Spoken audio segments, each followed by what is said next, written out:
ঈদের দিনের 13টি সুন্নত আমরা কেউ মিস করব না। এই সুন্নতগুলো বছরে একবার আদায় করার সুযোগ আছে। এই যে রমাদান শেষ, ঈদুল ফিতর আসতেছে, ঈদের দিনে আপনি কি করবেন 13টা সুন্নত কিন্তু রাসূলের হাদিস থেকে আমি আপনাদেরকে বলছি। একটা সুন্নত যেন না ছুটে যায়।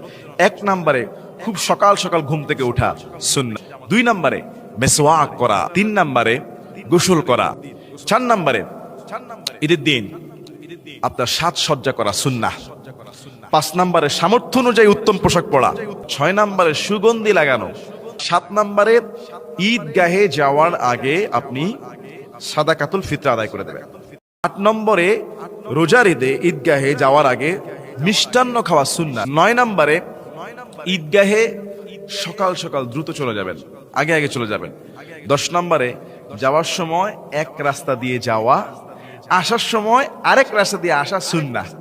যদি রাস্তা একটাই থাকে তাহলে একটা দিয়ে যাওয়া আসা করা যাবে, তবে ভিন্ন রাস্তা থাকলে ভিন্ন রাস্তা দিয়ে আসা যাওয়া আসা করা কি সুন্নাহ।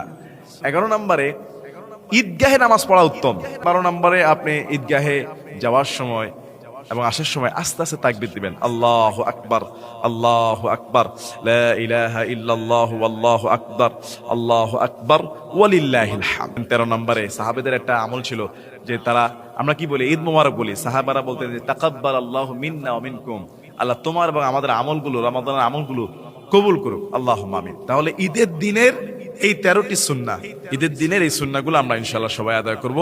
আল্লাহ আমাদের সবাইকে বুঝার এবং আমল করার তৌফিক দান করুক, আল্লাহুম্মা আমিন।